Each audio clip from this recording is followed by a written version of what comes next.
சரவணன், நீங்கள் சொன்னது இந்த அவங்கள அங்கே இந்த கலாச்சார சூழ்நிலைகள், பண்பாட்டு சூழ்நிலைகள் வேறு அப்படின்னு சொல்லியிருக்கீங்க. இப்போ இந்த உலகம் வந்து இந்த குளோபலைசேஷனால் இந்த செல்ஃபோன் மற்றும் இணையதள தொடர்புகள், தகவல் தொழில்நுட்பத்தினால உலகமே ஒரு கிராமமாக சுருங்கிட்டு இருக்கு. எல்லா பண்பாடும் எல்லா கலாச்சாரமும் வந்து ஓரளவு அனைத்து நாடுகளிலும் வந்து ஒரு மிங்கிள்டு ஒரு அந்த சிந்தனை போக்கு இருப்பதனால அந்த பெண்களுக்கு எதிரான அந்த குற்றங்கள் அதிகரிப்பதற்கு இன்றைய இந்த சமூக வலைத்தளங்கள் மற்றும் தற்போதைய இந்த தகவல் தொழில்நுட்ப சாதனங்கள் எல்லாருமே இந்த செல்ஃபோன் யூஸ் பண்ணுறது, யாரும் எதையும் பார்க்குறான் அப்படிங்கிறது மற்றும் அந்த அந்த அந்த குற்றங்களில் ஈடுபட தூண்டுகோலுக்கு இந்த தகவல் தொழில்நுட்ப சாதனங்களும் ஒரு சமூக வலைத்தளங்களும் ஒரு ஒரு ஊக்கசக்தி, ஒரு கேட்டலிஸ்டாக அது இருக்குதா, அல்லது அதற்கான சட்டங்களையும் கட்டுப்பாடுகளையும் வைக்கணுமா சார்? ஏற்கனவே மற்ற நாடுகளில், சில நாடுகளில் குழந்தைகள் இந்த இன்டர்நெட்டை யூஸ் பண்ணுறது வந்து ஓரளவு கட்டுப்பாடு இருக்குது.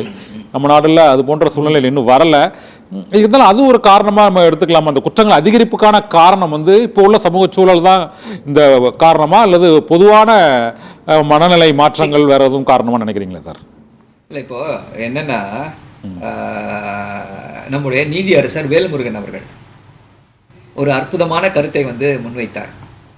பாமக வந்து இந்த அண்ணா பல்கலைக்கழக விவகாரத்தில் போராட்டம் நடத்த வேண்டும் அப்படின்னு சொல்லும் பொழுது, இதை ஏன் நீங்க வந்து அரசியலாக்குறீங்க? உயர்நீதிமன்றம் உத்தரவிட்டுடுச்சு, நீதி கிடைக்கும், உங்க வீட்டில இருந்து ஆரம்பிங்க, உங்கள் வீட்டில் இருக்கக்கூடிய பெண்ணை நீங்க வந்து பாதுகாத்துருங்க, உங்க வீட்டில் இருக்கக்கூடிய பெண்ணுக்கு உரிமையை கொடுங்க, உங்க வீட்டில் இருக்கக்கூடிய பெண்களுக்கு, ஆண்களுக்கு பெண்களை எப்படி மதிக்க வேண்டும், என்ன இது பண்ண வேண்டும் அப்படின்ற அந்த ஒரு அவேர்னஸை கிரியேட் பண்ணுங்கன்னு சொல்லி அற்புதமான அந்த கருத்தை வந்து சொல்லியிருக்கிறார். இப்போ எது நாட்டில் நான் எது நடந்தாலும் அதற்கு வந்து சமூக வலைதளங்கள் ஒரு காரணம், நம்முடைய டெக்னாலஜி டெவலப்மெண்ட் ஒரு காரணம் அப்படின்னு சொல்லிட முடியுமா? எதுக்கு எடுத்தாலும் அதை பிளேம் பண்ண முடியுமா? அது வந்து ஒரு கத்தி. நீங்க அதை வச்சு ஆப்பிளையும் இருக்கலாம், யார் வயிற்றிலையாவது குத்தவும் செய்யலாம்.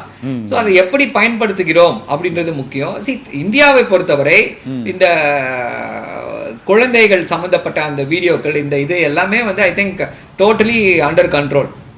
அது யார் சைல்டு பீடோஃபிலியா அப்படின்னுவாங்க, அதற்கு எதிராக ஒரு மிகப்பெரிய சரியான கட்டமைப்பை வந்து இந்தியா உருவாக்கி வைத்திருக்கிறது அப்படின்னு தான் சொல்லணும். சமீபத்தில் ஒரு பெரிய ஒரு தீர்ப்பு வந்துச்சு, அதை பதிவிறக்கம் செய்துச்சு, பீடோஃபிலியா வீடியோஸை பதிவிறக்கம் செய்து யாராவது பார்த்தாங்க அப்படின்னா அது தவறு இல்லை அப்படின்னு சொல்லி இங்க ஒரு நீதிபதி தீர்ப்பு கொடுத்தாரு. உச்ச நீதிமன்றம் வந்து அதற்கு கடுமையான கண்டனங்களை தெரிவித்தது. அப்படி பார்த்தாலும் அது தவறுதான், அந்த வீடியோவை நீங்க வச்சிருக்கிறதோ பார்க்கறதோவே சட்டப்படி குற்றம் அப்படின்னு சொல்லி ஒரு கடுமையான அந்த தண்டனைகள், கடுமையான ப்ரொசீஜர்ஸ் இருக்கத்தான் செய்கிறது. இப்போ நம்ம இந்த புதிய இந்த குற்றவியல் திருத்த சட்டம் கொண்டு வருவதற்கு காரணம் இந்த அண்ணா பல்கலைக்கழக இந்த சம்பவம், அதற்கு பின்னணியில் எழுப்பப்பட்ட அந்த பல்வேறு அரசியல் ரீதியான அந்த பிரச்சனையை முன்னெடுத்து மற்ற கட்சிகள் கொண்டு போனது ஒரு காரணம் நம்ம அதை நினச்சிக்கலாமா, அல்லது பொதுவாகவே இது மேற்குவங்கத்தில் அந்த பிரச்சனைகள், அந்த மருத்துவக் கல்லூரி மாணவி அந்த பாலியல், அந்த மருத்துவக் கல்லூரி அந்த பெண் டாக்டர் அந்த பாலியல் வன்கொடுமைக்குள்ளாக்கப்பட்ட சம்பவத்தில் தொடர்ந்து அங்கேயும் மரண தண்டனை மேற்குவங்கம், அதற்கு பிறகு தமிழ்நாடு தான் நினைக்கிறேன் அந்த மரண தண்டனைங்கிறது, இந்த பாலியல் குற்றங்களுக்கு மரண தண்டனை விதிக்கப்பட்டிருந்தது. இந்த அரசியல் ரீதியான காரணங்களால் தான் இந்த கடுமையான சட்டங்கள் அமல்படுத்தப்படுதா, இல்லை மற்ற மாநிலங்கள்லையும் அது போன்ற சட்டங்கள் வந்து இருக்குதா சார்? இல்லை, இப்போ என்னன்னா, the last straw that broke the camel's back என்று சொல்வார்கள். இந்த சம்பவம் வந்து பாத்தீங்க அப்படின்னா தொடர்ந்து இப்ப தமிழ்நாடு அரசை பொறுத்தவரை ஆட்சி பொறுப்பு ஏற்றதிலிருந்து தமிழ்நாட்டுடைய முதல்வர் இந்த சூளுரையை உரைத்து கொண்டே இருக்கிறார். இங்கு இருக்கக்கூடிய எல்லா பெண்களுக்கும் மாணவிகளுக்கும் பாதுகாப்பு அரணா இந்த அரசு திகழும், நான் பர்சனலா ஐ வில் என்ஷூர் அப்படின்னு சொல்லி சொன்னாரு தமிழ்நாட்டுடைய முதல்வர். ஸோ இது எல்லாத்தையும் வச்சு பார்த்து இந்த அண்ணா பல்கலைக்கழக விவகாரம் பார்த்தீங்க அப்படின்னா ஒரு அது வந்து பொலிட்டிக்கலாக அதை வந்து எக்ஸ்ப்ளாய்ட் பண்ண பார்த்தது எதிர்கட்சிகள். ஆனால் அவங்களால வந்து அதை எக்ஸ்ப்ளாய்ட் பண்ண முடியல, ஏன்னா துரிதமான நடவடிக்கை எடுக்கப்பட்டு விட்டது.